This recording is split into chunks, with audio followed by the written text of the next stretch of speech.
अस्सलाम वालेकुम, मैं हूं रेहान तारिक और आप देख रहे हैं 10 तक। सबसे पहले जिक्र 10 तक की उन स्टोरीज का जिन पे आज देंगे 10 तक। एहतियात ना अपनाई तो वायरस फैल सकता है। वजीर आजम की ईद के मौके पर एहतियात अपनाने की अपील। पंजाब में 8 रोज कबली लॉकडाउन का मुत्तफिका फैसला। अवाम, ताजिर और मजदूर हुकूमती फैसले से नाखुश क्यों हैं? क्या पाकिस्तान में शरह अमवात वाकई कम हो रही है?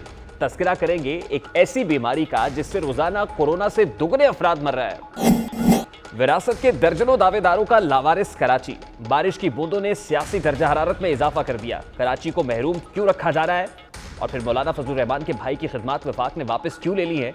ये सवालात भी आज की दस्तक में उठाएंगे। और तस्करा करेंगे मॉडल टाउन में सजी अहम बैठक का। मौलाना फजलुर रहमान और शहबाज शरीफ के राजो न्याज भी प्रोग्राम का हिस्सा होंगे।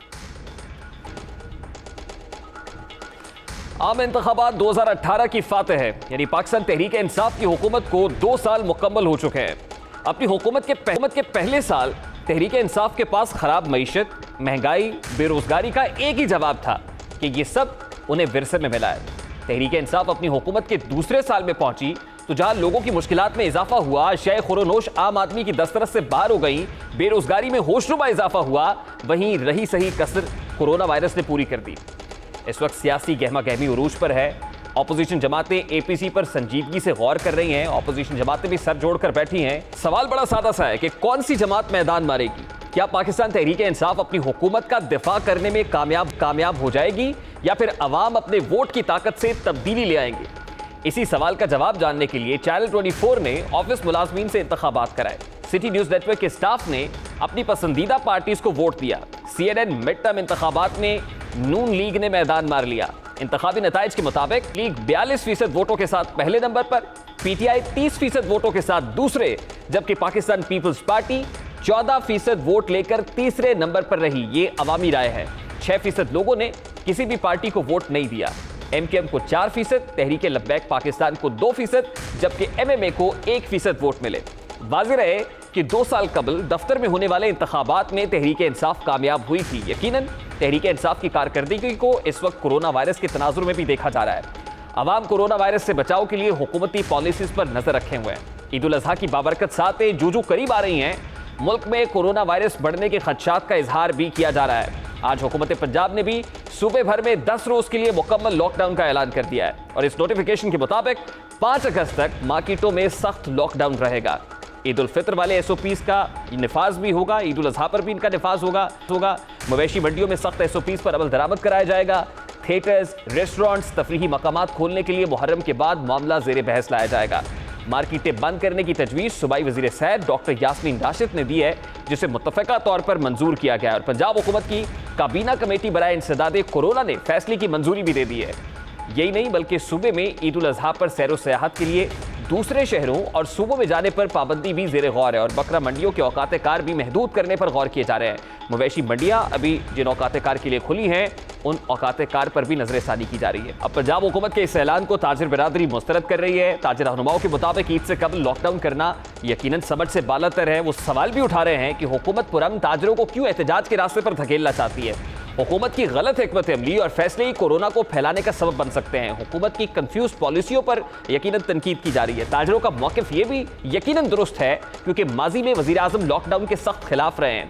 उनकी नज़र में लॉकडाउन के बाइस अवाम की मुश्किलात में इजाफा होता है। माजी में मजदूरों और दिहाड़ीदार तबके से मुतालिक वज़ीर आज़म ने क्या कहा, उसकी एक झलक आपको दिखाते हैं। पहले सोच ये होती है कि वो जो गरीब महल्ले हैं, लोग हैं, उनको मैं कैसे खाना पहुँचाऊँगा, उनके हम कैसे देखेंगे, कितनी देर हम वो छाबड़ी वाले वो उन सबको बंद कर देंगे घरों में और हम समझेंगे कि एक स्टेट के पास इतने वसाइल है कि हम इनका ध्यान रख सकते हैं। सो ये सारी चीज़ें सोचने वाली हैं। वज़ीर आज़म इमरान खान माजी में लॉकडाउन के मुखालिफ रहे हैं। आज भी वो अपनी इस बात पर कायम है। जब ईद उल फितर के मौके पर वज़ीर आज़म के कहने पर लॉकडाउन में नरमी की गई तो इसके बाद मुल्क में कोरोना केसेस की तादाद में इजाफा हुआ। ईद उल फितर से कबल मुल्क में कोरोना केसेस में इजाफे की तादाद 500 से 700 के दरमियान थी, जबकि लॉकडाउन में नरमी के बायस कोरोना मरीजों की तादाद में तेजी से इजाफा हुआ है। रोजाना की बुनियाद पर कोरोना केसेस 5000 की औसत से बढ़े। इस दौरान मुल्क में सबसे ज्यादा खतरनाक दिन 15 जून का था। इस दिन मुल्क में कोरोना केसेस की तादाद में 6825 का इजाफा हुआ। ईद उल फितर से कबल कोरोना से सेहतयाब होने वाले मरीजों की शराब 95% थी, जो कि 24 मई के बाद 91% तक जा पहुंची। यानी ज्यादा तादाद में मरीज कोरोना वायरस के बायस जान की बाजी हारने लगे, डेथ रेट बढ़ने लगा। इसके बाद हुकूमत ने स्मार्ट लॉकडाउन की पॉलिसी अपनाई, जिसके बाद मुल्क में कोरोना केसेस की तादाद में कमी आना शुरू हो गई। ये कमी किस हद तक बरकरार रह सकती है?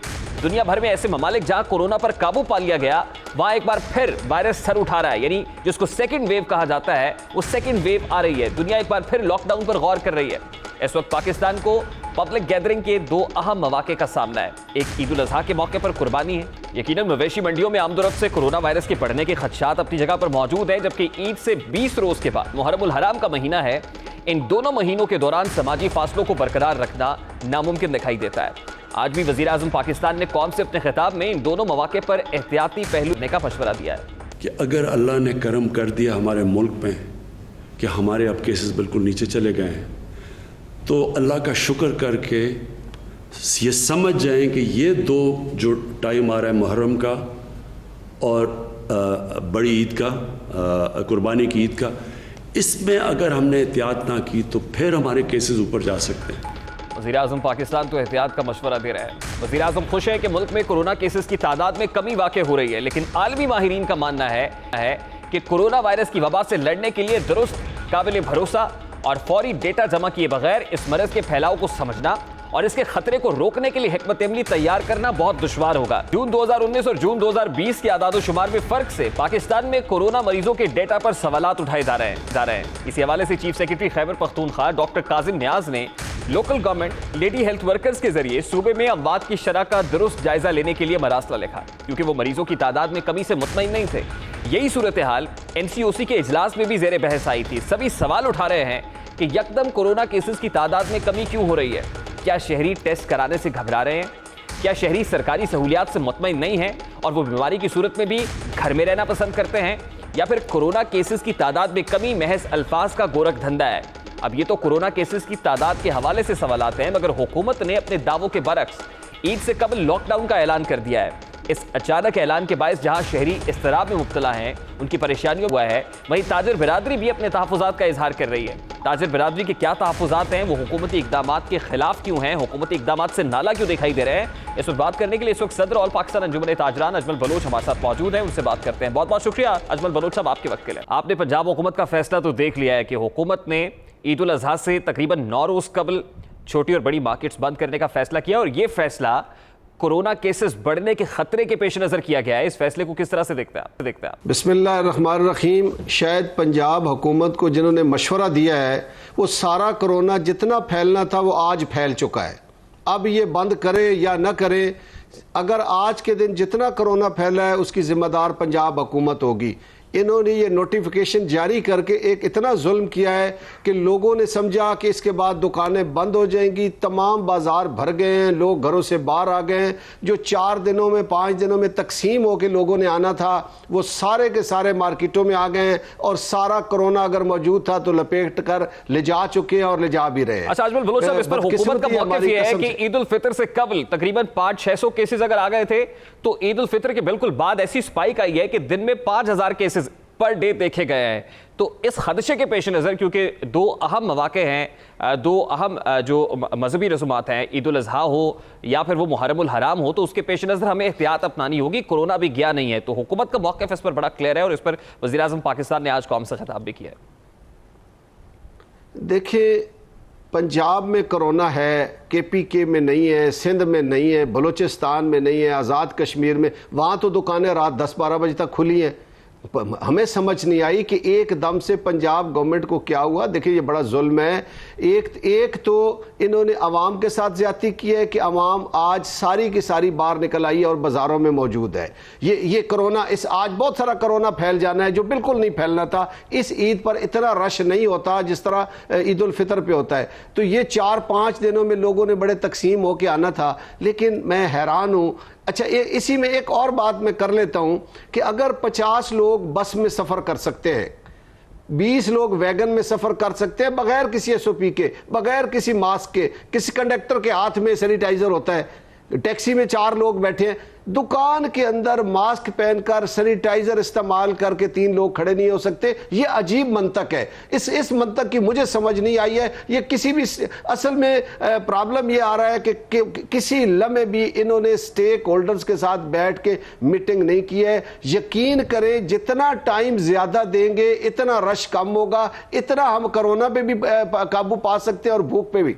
लेकिन मैं हैरान हूं कसम से। और आज ही ताजिरों ने तो वफाकी दारुल हुकूमत में भरपूर एहतजाज किया, एक हॉर्न बजाओ मुहिम का आगाज भी किया, और आप इसलिए कर रहे थे कि अभी तक जी जो टाइम फ्रेम दिया गया है आप चाहते थे कि उसको एक्सटेंड किया जाए, बढ़ाया जाए, लेकिन उसको बढ़ाने की बजाय हुकूमत ने तो मुकम्मल तौर पर जो एक कर्फ्यू का सामान नाफिज कर दिया है कि अब मुकम्मल तौर पर कारोबारी सरगर्मियां जो हैं वो मुअत्तल रहेंगी, छोटे बड़े जो सेंटर्स हैं वो क्लोज रहेंगे। तो उसका जो रिएक्शन है वो तो बिल्कुल रिवर्स आया उससे जो आप एक्सपेक्ट कर रहे थे।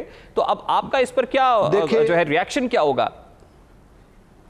देखिए, हमने वो जो हारन बजाओ हुक्मरान जगाओ का एहतजाज किया था उसको यूनिक एहतजाज का नाम दिया गया है, लेकिन गवर्नमेंट ने उस तरफ ध्यान ही नहीं दिया है। हमें कहा जाता है कि दुनिया में जो एहतजाज करते हैं लोग बड़ा पुरअमन एहतजाज होता है। यहाँ पर मेरे ख्याल में पुरअमन एहतजाज की ज़रूरत नहीं है। इस मुल्क में जब तक आप तोड़ फोड़ न करें, आप सड़कें ब्लॉक न करें, टायरों को आग न लगाएं, तो शायद हुकूमत उस तरफ ध्यान नहीं देती। हमने तो कोरोना के होते हुए उस एहतजाज को इनको यही बताने आए थे कि हम ख़त्म होते जा रहे हैं। पाकिस्तान का ताजर इस वक्त इतनी मुश्किल में चला गया, आप अंदाज़ा नहीं लगा सकते। लेकिन ये हमारा फैसला करने वालों को क्या मालूम कि उनकी तनख्वाहें उनको पूरी मिल रही हैं और लाखों में मिल रही हैं, चाहे वो ब्यूरोक्रेट्स हो, चाहे वो हमारे सियासतदान हो, वज़रा हो, सेनेटर हो, MN, ये सारों के सारों को मरात भी पूरी मिल रही हैं, तनख्वाहें भी पूरी मिल रही हैं। इनको क्या पता। अच्छा, आपने फैसला क्या किया है? आपकी ताजिर तंजीमों ने क्या फैसला किया है कि आपका अब इस पर रद्द अमल क्या होगा? यकीनन आप इस फैसले को मुस्तरद कर रहे हैं, लेकिन अब आप करेंगे क्या? जी देखिए, हमने मुस्तरद कर दिया। और जो जितना ताजर है पंजाब का, देखिए 62% पाकिस्तान पंजाब है और तमाम तकरीबन 40 लाख से ज़ायद ताजर है। उन्होंने सब ने फैसला किया। ताजरों ने हमें तंग किया कि हम अपनी दुकानें खोल रहेंगे, बेशक हुकूमत हम पे गोली चलाए, हुकूमत हमें मार दे, हमें दफन कर दे, लेकिन हम अपना कारोबार बंद नहीं करेंगे। मैं ये कह रहा हूँ एज ए सदर आल पाकिस्तान अंजुमन ताजरान, मैंने आज प्रेस कॉन्फ्रेंस में कहा है कि ताजर अपना कारोबार खोल लें, फिर गवर्नमेंट हमारे ऊपर अपनी रिट कायम कर ले, हम पर गोली चला दे। मुझे तो नहीं नजर आता कि ये जमहूरी हुकूमत है, ये तो डंडे वाली हुकूमत है कि पांच माह से हम ये सफर कर रहे हैं। 5 माह से हम हुकूमत का साथ दे रहे हैं। जैसे हुकूमत फैसले के खिलाफ ताजिर जाते हैं, दुकानें खोलते हैं, तो यकीनन हुकूमत तो अपनी रेट कायम करेगी। वो थ्रू यूज ऑफ फोर्स करे, वो पुलिस को भिजवाए या आपके अगेंस्ट कुछ भी हो, तो फिर ताजिर इसके लिए तैयार है? जी बिल्कुल तैयार है। देखिए, लेकिन मैं एक बात और करूं, कल हमारे वफाकी वजीर इत्तलात साहब ने कहा कि हम कोई लॉकडाउन करने नहीं जा रहे हैं, और जो लोग हमें मशवरा दे रहे हैं लॉकडाउन करने का, वो उन्होंने बाकायदा उनके लिए लफ्ज़ इस्तेमाल किए हैं कि वो हमें मशवरे न दें। लेकिन आज पंजाब के वजीर इत्तलात ने फ़ौरन ही, जो तेज़ी में होते हैं हर वक्त, बगैर किसी नोटिफिकेशन के वो पहले ही आके उन्होंने बता दिया कि हम लॉकडाउन करने जा रहे हैं। ये देखिए, पब्लिक के साथ, पब्लिक के लिए आसानियां पैदा करने वाली, ताजरों के लिए आसानियां पैदा करने वाली जमहूरी हुकूमत होती है। हमें हमारी तरफ से इजाज़त है हुकूमत को कि वो अपनी रिट कायम कर ले, हम पर गोली चला ले। लेकिन हम देखें, हुकूमतें वही अच्छी होती हैं जो अवामी एहसासात का ख्याल रखती हैं, जो ताजरों का ख्याल रखती हैं। और आप अब ये कह रहे हैं कि हुकूमत कुछ भी कर ले, ताजर दुकानें खोलेंगे, कारोबारी मराकज़ कल से खुलेंगे, कोई बंदिश नहीं होगी, ये आप कह रहे हैं? और ये पंजाब भर के अंदर होगा? सर आप जी बिल्कुल, पंजाब भर के अंदर छोटी से छोटी मार्केट के ताजर को आप हाथ लगाएं, वो आपके गले पड़ जाएगा। सुबह गवर्नमेंट को पता चल जाएगा कि गवर्नमेंट कितनी उनके गले पड़ती है और ताजर कितना इनके गले पड़ता है। ये मैं इधर बैठ के ऐसी बात नहीं कर रहा हूं, सुबह सारे लोग देख लेंगे। नहीं, लेकिन अजमल बलोच साहब, जिस वक्त ईद उल फितर के मौके पे, इससे पहले कारोबारी मराकज़ बंद रहे, जैसे आप कह रहे हैं कि ईद उल अजहा के ऊपर तो इतना ज्यादा कारोबार नहीं होता कंपैरेटिवली जितना ईद उल फितर के मौके पर होता है, तो आप उस वक्त ताजरों की तरफ से कोई ऐसी एजिटेशन नहीं देखी गई, तो आपका क्या लगता है at this point in time, क्या ताजरों के सबर का पैमाना इतना भर गया है कि इस वक्त सूरत हाल मुख्तलिफ दिखाई देगी? उस वक्त भी नहीं सर, उस वक्त भी पैमाना भर गया था, लेकिन उस वक्त हमारे चीफ जस्टिस साहब पाकिस्तान ने मेहरबानी की थी और उन्होंने हमें रिलीफ दिया था कि आईन कहता है कि किसी का कारोबार बंद नहीं किया जा सकता। उन्होंने हमें रात 10 बजे तक और हफ्ता और इतवार की भी छुट्टी दी थी, तो उनका शुक्रिया। लेकिन मैं फिर उनसे गुजारिश करूंगा कि हमें अगर वजीर आजम साहब को ये स्टेप लेना चाहिए था। वजीर आजम साहब कहते हैं हम लोगों को भूखा नहीं रहने देंगे, चीफ जस्टिस साहब ने लिया था, तो मैं फिर से उनसे गुजारिश करूंगा कि वो फिर से मेहरबानी कर दें और ताजरों पर ये जो तलवार गवर्नमेंट ने लटकाई है, पब्लिक को मुश्किल में डाला है, तो इसके लिए चीफ जस्टिस साहब से रिक्वेस्ट कर लेते हैं, फिर से कर लेते हैं, पहले भी उन्होंने मेहरबानी की थी। ठीक है, बहुत बहुत शुक्रिया अजमल बलूच साहब आपका। सदर और पाकिस्तान अंजुमन ताजरान अजमल बलूच हमारे साथ मौजूद थे और वो कह रहे थे कि कुछ भी हो जाए, कल मार्केट्स खुलेंगी, ताजिर अपने काम पर जाएंगे और फिर हुकूमत जो भी करना चाहती है ताजिर एजिटेट करेंगे। अब हुकूमत की अगले हिकमत अमली क्या होगी, क्या लाहमल होगा, इस पर बात करने के लिए इस वक्त तर्जुमान पंजाब हुकूमत नदीम कुरैशी हमारे साथ मौजूद है। बहुत बहुत शुक्रिया नदीम कुरैशी साहब आपके वक्त के लिए। सबसे पहले तो ये बताइएगा कि ईद उल फितर से कबल जब लाहौर शहर के अंदर अलोन 1000 से ज़ायद केसेस सामने आ रहे थे कोरोना के, अब ईद उल अजहा आ गई है, गुज़श्ता 24 घंटों के दौरान कोई मौत वाक़ई नहीं हुई लाहौर में, और आपने 9 रोज़ पहले मार्केटें, कारोबारी मराकज़ बंद कर दिए हैं। इस फैसले के पीछे क्या हिकमत अमली, क्या दानिशमंदी कार फरमा है कुरैशी साहब? बिस्मिल्लाहिर्रहमानिर्रहीम। देखिए, हुकूमत के स्पोक्समैन के लिए ना उस वक्त बहुत ज़्यादा मुश्किल हो जाती है जब वो ज़ाती तौर पर किसी फैसले को पसंद ना कर रहा हो। मैं ज़ाती तौर पर समझता हूँ कि जितने भी फैसले कोविड-19 के हवाले से किए गए हैं गवर्नमेंट ने, और उसमें बहुत सारे फैसले अगर ना पसंदीदा भी रहे, तो गवर्नमेंट का मौक़िफ़ यही था कि हमने लोगों की हेल्थ के हवाले से कोशिश करनी है कि लोगों की लाइफ को थ्रेट ना हो। आपने देखा होगा कि ईद उल अज़हा पर जब यही इसी तरह से लॉकडाउन को रिलैक्स किया गया, ईद उल फितर पर जब लॉकडाउन को रिलैक्स किया गया और वो जितना भी एक बूम आया पब्लिक का, लोग बाहर निकले घरों से, और फिर उसके बाद जो फ्लैश हुआ कोरोना का, उसने गवर्नमेंट को खासा डिस्टर्ब किए रखा। इस बार भी जो हमारे हेल्थ से रिलेटेड लोग हैं उनकी राय ये थी कि इस बार फिर सेम खतरात उसी तरह के हैं। हमने बहुत मुश्किल से, और मैं समझता हूँ, मैं आपके मीडिया को भी क्रेडिट देना चाहता हूँ कि जिन्होंने अवेयरनेस में लोगों को बड़ा रोल प्ले किया, लोगों को चीज़ों से अवेयर किया, और लोगों ने पिछले 1-1.5 माह में खासी चीज़ें बेहतर रही। अभी आप ये कह रहे हैं कि जो फैसला हालिया हुकूमत ने किया है उस फैसले से आप इत्तफाक नहीं करते? मैं ज़ाती तौर पे समझता हूँ, आप मुत्तफिक नहीं हो? मेरी ज़ाती राय है कि ये फैसला थोड़ा जल्दबाजी में किया गया, लेकिन एक चीज़ ज़रूर है, मैं आपको बड़ा वाज़ेह अर्ज़ कर दूं कि जितने भी डिसीजंस गवर्नमेंट की तरफ से हो रहे हैं अवाम उन्नास की बेहतरी के लिए हो रहे हैं। हमारी कोशिश और ख्वाहिश है, मैं फिर रिपीट कर देता हूँ, जैसे ईद उल फितर पे रिलैक्स किया गया लॉकडाउन को और लोग बाहर निकले, उसकी वजह से बहुत ज़्यादा माहौल पैनिक हुआ, कोरोना के केसेस बढ़े पूरे। तो जिस वक्त हम लोग ये कहते हैं कि हुकूमत कोरोना वायरस को लेकर कंफ्यूजन का शिकार है, तो शायद हुकूमत को ये तनकीद बर्दाश्त नहीं होती। आईना उनको दिखाया तो बुरा मान गए। हम उस वक्त भी कह रहे थे कि आप कंफ्यूज्ड हैं, अभी आपको क्लियर स्ट्रैटेजी लेनी चाहिए, लेकिन नहीं ली गई। उस वक्त केसेस बहुत ज़्यादा थे, इन्फेक्शन रेट्स हाई था, डेथ रेट, मोर्टेलिटी रेट ज़्यादा था, लेकिन इसके बावजूद ईज डाउन किया गया। मार्केटें खुली थी, कारोबारी मराकज़ खुले थे और कहा गया था कि आप जाइए शॉपिंग कीजिए। अब जब सूरत हाल बहुत मुख्तलिफ है, बहुत बेहतर है, हालात हौसला अफजा है, तो आपने 8-9 रोज़ के लिए मुकम्मल लॉकडाउन कर दिया है। ऐसे में जब खान साहब खुद समझते हैं कि दिहाड़ीदार और मजदूर तबका जो है खुदा न खास्ता उसके लिए बहुत मुश्किलात पेश आएंगी। देखिए रेहान, मैं वाज़ेह आपको एक अर्ज़ करूँ, ऐसा तो पॉसिबल नहीं है कि कोई भी डिसीजन किसी ज़ात की बेनिफिट के लिए किया जा रहा है। आप एक चीज़ को ज़रूर नुक्ता नज़र अपने ज़हन में रखेंगे कि इसके जो भी बेनिफिशरी है, बेनिफिशरी पब्लिक है, बेनिफिशरी अवाम है। हुकूमत अगर कोई भी सख्त डिसीजन करती है, अल्टीमेटली उसका टारगेट सिर्फ एक होता है कि अवाम को। कल जब ताजरों को सड़कों पर देखेंगे आप, कल दबादब मस्त कलंदर होगा मार्केटों के अंदर, सड़कों पर, तो फिर आपको बेनिफिशरी दिखाई देगा कि कौन है। देखिए, मैं आपको एक अर्ज़ करूँ, मैंने पहले भी अर्ज़ की, आपके इंट्रो के आगाज़ में भी मैंने कहा कि मैं समझता हूँ ज़ाती तौर पे कि इस फैसले को रिव्यू किया जाना चाहिए। मैंने अपनी ज़ाती राय भी दे दी और गवर्नमेंट का मौक़िफ़ भी आपको बता दिया कि गवर्नमेंट का मौक़िफ़ सिर्फ एक है कि लोगों को हम ईद उल फितर के डरे हुए, और उससे आप इत्तफाक नहीं करते हैं। इसमें आप समझते हैं कि पाकिस्तान तहरीक इंसाफ हुकूमत को यू टर्न लेना चाहिए।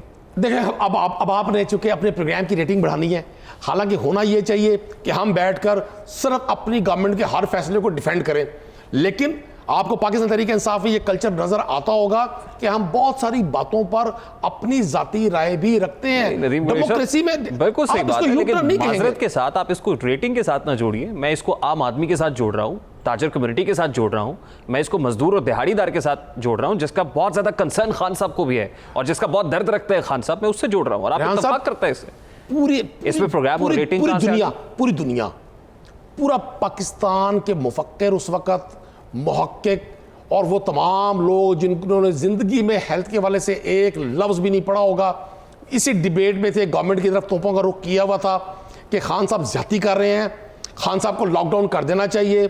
खान साहब ने उस वक्त अगर लॉकडाउन रिलैक्स किया था, एक ही टारगेट था, आम आदमी। मैं इससे इत्तेफाक करता हूं कि अल्लाह ताला की रहमत हुई है, अदरवाइज टेस्टिंग तो हमारे यहाँ बहुत कम हो गई है।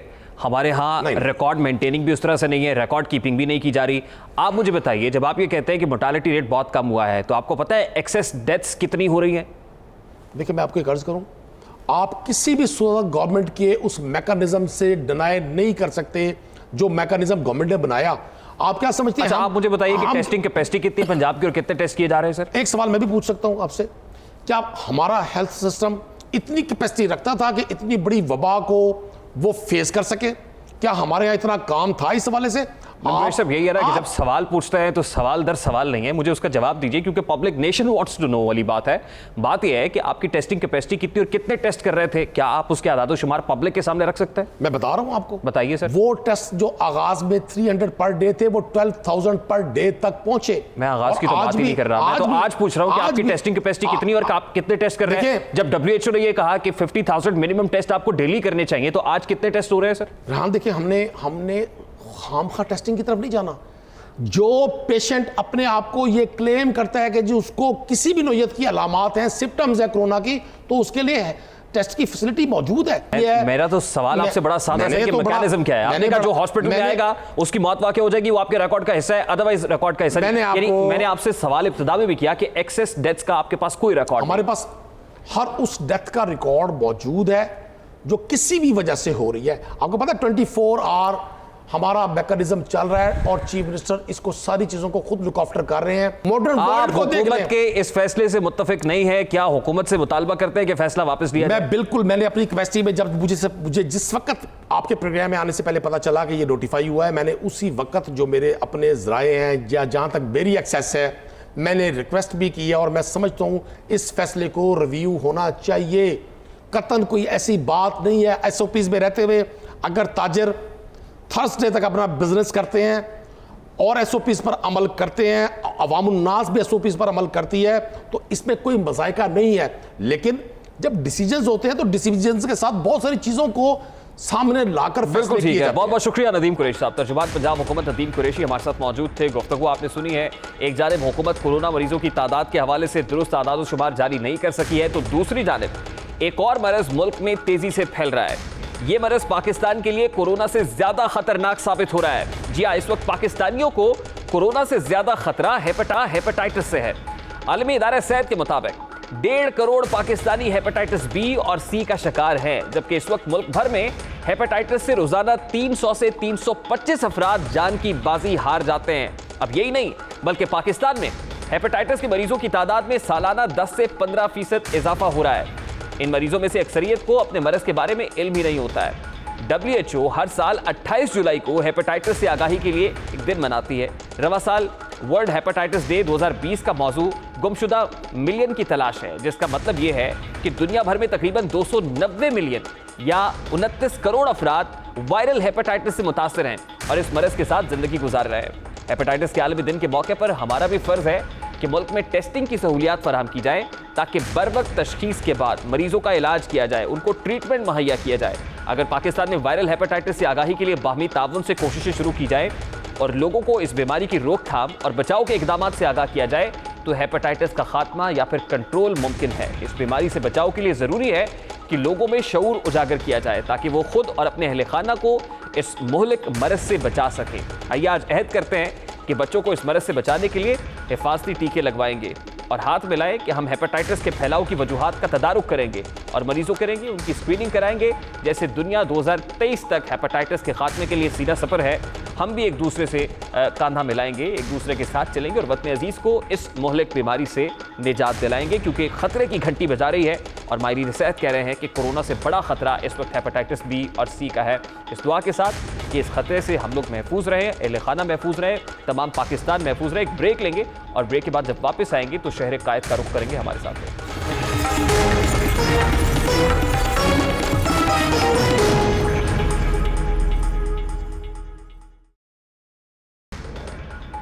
Welcome back. आज जमीयत उलमा इस्लाम के सरबराह मौलाना फजलुर रहमान ने ऑपोजिशन लीडर शहबाज शरीफ से उनकी रिहाइशगाह पर मुलाकात की है। शहबाज शरीफ और फजलुर रहमान में रहबर कमेटी का इजलास बुलाने पर इत्तफाक हो गया है। मुलाकात के बाद मीडिया से गुफ्तगू करते हुए ऑपोजिशन लीडर शहबाज शरीफ का कहना था कि ऑपोजिशन जमातों की एपीसी ईद के बाद होगी, जबकि एपीसी के हवाले से तमाम मामलात रहबर कमेटी तय करेगी। अब दोनों रहनुमाओं के दरमियान ये बड़ी अहम मुलाकात हुई है। इस मुलाकात के क्या नताइज मुरतब होते हैं यकीनन आने वाला वक्त ही बताएगा।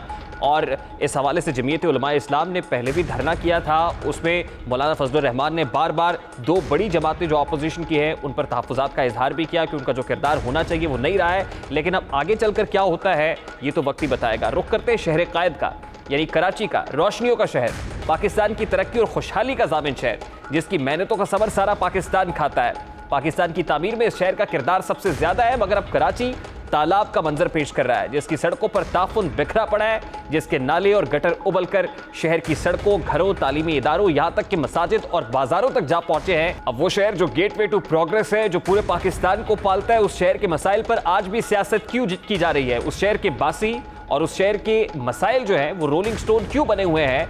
शहर कायद ने तब्दीली को भी मैंडेट दिया है। यहाँ पर MQM भी है, पाकिस्तान पीपल्स पार्टी और दीगर जमातें भी हैं, लेकिन इसके मसाइल सुनने वाला कोई नहीं है। इस पर बात करेंगे। सबसे पहले इस वक्त सूबाई वजीर बल्दियात नासिर हुसैन शाह हमारे साथ मौजूद है। बहुत बहुत शुक्रिया नासिर हुसैन शाह साहब आपके वक्त के लिए। इस वक्त सियासी और अवामी तनकीद का रुख सिंध हुकूमत की तरफ है और बड़ा सादा सा सवाल किया जा रहा है कि कराची डूब रहा है और गेटवे टू प्रोग्रेस को कराची की सड़कों पर तैरता हुआ देखकर दुनिया हंस रही है। तो क्या सूबाई हुकूमत के पास इसका कुछ जवाब है नासिर हुसैन शाह साहब? बिस्मिल्लाहिर्रहमानिर्रहीम, अल्लाहुम्मा सल्ली अला मुहम्मदिन व आले मोहम्मद। जी, सबसे पहले तो जिन लोगों को तकालीफ़ हुई, दुश्वारियाँ हुई, परेशानी हुई, उनसे मैं माज़रत ख़्वाह हूँ। और देखें, हम अपना काम कर रहे हैं। कराची के लोगों को बिल्कुल याद होगा कि जब इस तरह की बारिशें होती थीं तो जितनी भी बड़ी शाराएँ हैं, बहुत सारे इलाके हैं, वो बिल्कुल मफलूज हो जाते थे। आज बहुत सारी बड़ी शाराएँ, आर्टरीज़ जो हैं वो खुली रहीं, मोटरेबल हैं। कल भी, आज भी या 2 दिन पहले भी जो बारिश हुई थी, उसकी वजह यह है कि यहाँ पे हमने काम किया, उनको बेहतर किया।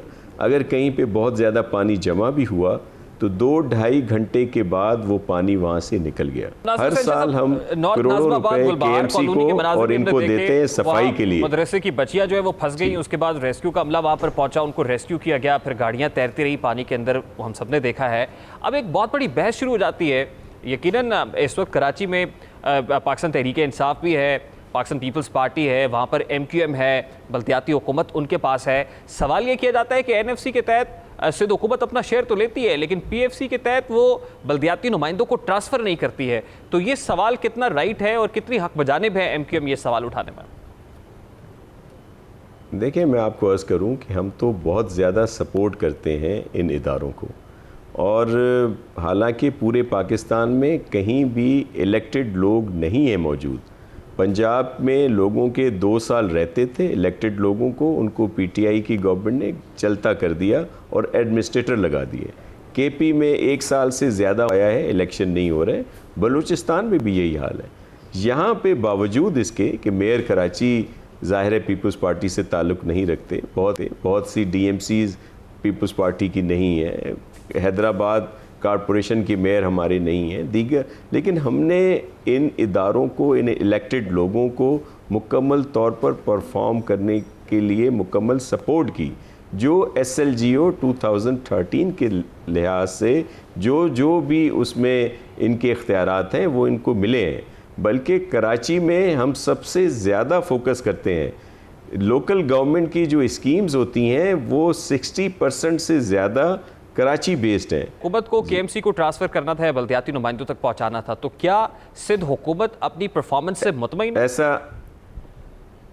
देखें, हमने अपने तौर पर काम किया है। अभी इस दफ़ा, पहले हम देते थे KMC को करोड़ों रुपए नालों की सफाई के लिए। अब जैसा भी काम होता था प्रॉपर या ना हो, बाद में ये इश्यूज़ आते थे। इस दफ़ा हमने पहली दफ़ा ट्रांसपेरेंट तरीके से KMC को भी ऑन बोर्ड रखा है, मेयर साहब को भी, लेकिन स्वीप का इदारा और नेस्ट पाक को भी उसमें शामिल किया है, ताकि इस दफ़ा जो नालों की सफाई हो वो प्रॉपर हो और किसी को भी ऐसे पेमेंट नहीं की जाएगी जब तक वो जो स्लज निकलेगा, जो कचरा निकलेगा, वो लैंडफिल साइट पे नहीं आता, उसका वेट नहीं होता, उसको ये तीनों मॉनिटर नहीं करते, उसके बाद उनको पेमेंट की जाएगी। और इस थोड़े से अरसे में 25 से 30% नालों की सफाई हुई है। हमारा उनसे लोन हुआ है। ये भी मुराद अली शाह साहब ने इस बार सीएम बारिशें स्पेशल गुज़श्ता सालों की निस्बत ज्यादा होंगी और उसके लिए हमें तैयारी करने की जरूरत है। तो क्या तैयारी की गई थी? और फिर जमीनी सवाल ले लीजिएगा, बिल्कुल बल्दियाती नुमाइंदों के हवाले से आप बात कर रहे हैं। ये बल्दियाती सेटअप सिंध के अंदर अगले माह अपनी जो मयाद है वो पूरी करने जा रहा है, तो यकीनन ये भी लैप्स हो जाएगा। उसके बाद यकीनन फिर इलेक्शंस कब होते हैं और क्या मामला रहता है। लेकिन ये इश्यूज रोलिंग स्टोन रहे हैं, यानी नालों की सफाई का मामला सिंध हुकूमत बल्दियाती नुमाइंदों पर डालती है। बल्दियाती नुमाइंदे ये कहते हैं कि कचरा उठाना सिंध हुकूमत की जिम्मेदारी है, कचरा नहीं उठाया जाता इसलिए नाले चौक हो जाते हैं। तो कब तक ये रोलिंग स्टोन रहेंगे कराची के अवाम और कराची के मसाइल? देखें, हमने कभी ये नहीं कहा कि ये उनकी जिम्मेदारी है। हम सारी रिस्पॉन्सिबिलिटी खुद लेते हैं क्योंकि सिंध गवर्नमेंट हमारी है।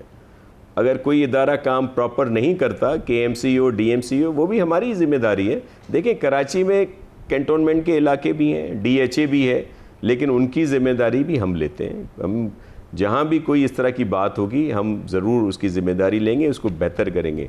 मैं सिर्फ ये अर्ज़ कर रहा हूँ कि अगर हमने बिल्कुल ही काम न किया होता तो ये जितनी शाराएँ हैं ये मोटरेबल न रहती और मफलूज हो जाती जिस तरह की बारिशें हो रही हैं। ये क्या वजह है? थोड़ा सा अगर इस पर ठंडे दिमाग से इस पर सोचें सब लोग कि क्या वजह है कि इस वक्त सारी शाराएँ मोटरेबल हैं। इस वक्त भी एक आध जगह पे इश्यूज़ ज़रूर है, उसके लिए भी मैं माज़रत ख़्वाह हूँ। तो कुछ काम किया है इसी वजह से ना। अगर हम ये कोविड-19 ना आता और 15 मई से हमारे ये पूरे नाले सफाई हो जाते तो ये इश्यूज़ भी ना आते।